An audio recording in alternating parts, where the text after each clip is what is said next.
How's it going, everybody? Welcome to week 6. We're moving right along here, and this is going to be the last. These next 2 weeks is the last of the Abrahamic religions. Then we'll get into after that. We'll start moving to Asia and look at some Asian religions there. But this kind of guy gets us. I think this is a good place to start because we're a little more familiar. I think people are familiar with Judaism and particularly Christianity. Islam maybe not as much. So hopefully this at least this week.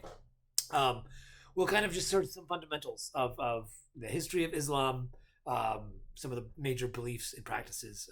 Just kind of have familiar with it there. Before I get into any of that, I do want to say I gave everybody feedback on their terms, on their final project topics. Good job. There are a lot of really interesting topics. I tried to give some when I read them over, tried to kind of explain. I mean, obviously they're all great. I won't say no to any topic. I think they're all fascinating. I think kind of my overarching universal reaction was or comment was, just make sure it's manageable. Some of these, especially religion things, can get kind of broad, like Christianity or Jesus or Buddhism, right? As we will learn, these terms are very. There's a lot going on. Hopefully, you've already seen that. I mean, Christianity, just right off the bat, do you mean Eastern Orthodox, Catholicism, or Protestantism, right? And then within Protestantism, there's hundreds of branches of different denominations. So what do we mean by that? Or like Jesus, right? I mean, great topic, really interesting. Obviously, Jesus plays a role in world history and world religions. But what do you want to say about that? I mean, there's entire, if you go to a library, there's entire rows of books written about Jesus. Like, what do you want to say about this, about him? Is you want something about his life, an event from Jesus' life, maybe a teaching from the Gospels, or maybe early spread of Christianity after his death. These kind of or resurrection, I should say. What those so be thinking about that. And as we get into as this semester goes along, hopefully we'll have some more drafts to submit to kind of help refine those ideas. But again, take a look at my notes. Great start. Good ideas. I think everyone's on the right track. Just kind of now as we move through, just be thinking about how can I narrow this down so I can write a 3 to 5 page paper on it in a little PowerPoint presentation rather than it's a 20 point. It's not a semester long master's thesis or any of that stuff. So just make sure it's manageable is my biggest thing. So, but good start. Cool. Yeah, and then and this week, Islam. Hopefully, if you aren't familiar, I mean, now because of major figures of Islam, Muhammad being kind of the main one, right? That he was, you got the angel Gabriel, same one from the Bible, from the Old and New Testaments, or the Tanakh and the New Testament. Plays in there, comes down and says, Allah, who is the same as Yahweh, who is the same as God, comes down and says, right, I have a last sort of prophecy for you. So Muhammad, that's what the Quran is. It's praises of God and via Gabriel that Muhammad wrote down. I think it was committed, right? And writing is there, so it's not as much oral testimony, but more written stuff. I mean, I think it's orally transmitted and then written down in Arabic, and then as the history says, right, he starts preaching this stuff. We're like, you got to get out of here in Mecca, which becomes the center of it. Then he gets chased out of Mecca and goes to Medina, but then returns. So the Hijra is a story of that. Established the first Muslim community in Medina, and then comes back to Mecca, and that's become sort of the center of the Islamic world. Mecca, which I gave a lot of pictures of there. The Kaaba is sort of the center figure thing of that, the rock. And as you notice, and I mentioned this in some of the practices, there are no images of religious figures in Islam. So no images of Muhammad, no images of Yahweh. These are not allowed.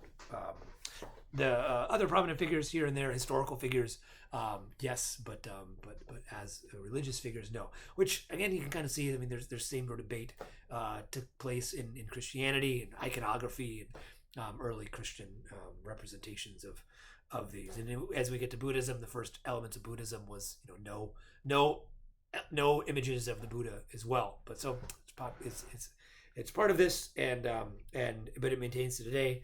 So that's the history of it. And then once Islam came, it sort of filled this void. It expanded very quickly out, and invaded and established the first Islamic empire. Sort of the Byzantine Empire was weakened at that point, and the Persian Empire had also sort of receded. So this sort of political vacuum that came quickly out of Arabia with this new religion that moved in, and that's kind of the beginning of the spread of Islam. So a little bit different than, and there's a lot of questions of why it went so quickly and why it spread so fast. And why people converted to it, and some of that, a lot of it is straight empire, right, controlling conquest. But then this idea of these 5 pillars of that there's not really a lot to do to convert to Islam, right? If you follow these sort of 5 major guidelines, that's kind of it. There's not, I mean, if you don't have to convert, you don't have to go through a big production, right, or just kind of follow these ideas, concepts, adhere to different festivals. Ramadan, which actually started yesterday.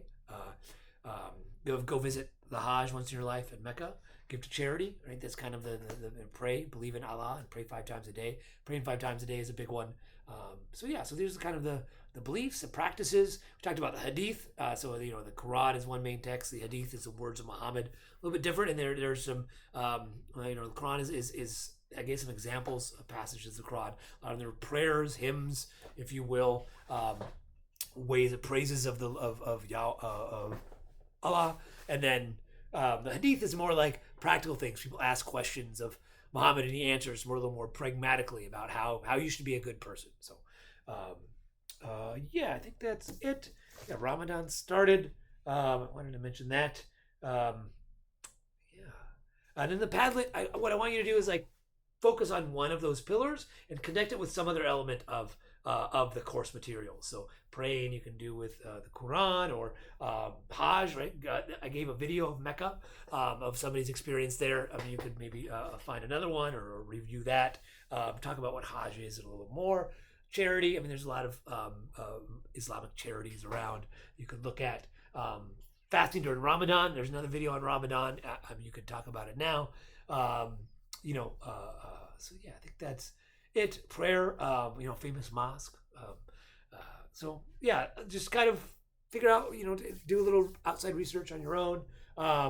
Connect it with one of the 5 pillars, and that's about it for the beginning of it. And next week we'll look at sort of how Islam spread from sort of Arabia in the Middle East into becoming a world religion, spanning all the way from Morocco to Indonesia, and then some of the more some of the currents of Islam as well. So I think that's it. Have a good rest of your week.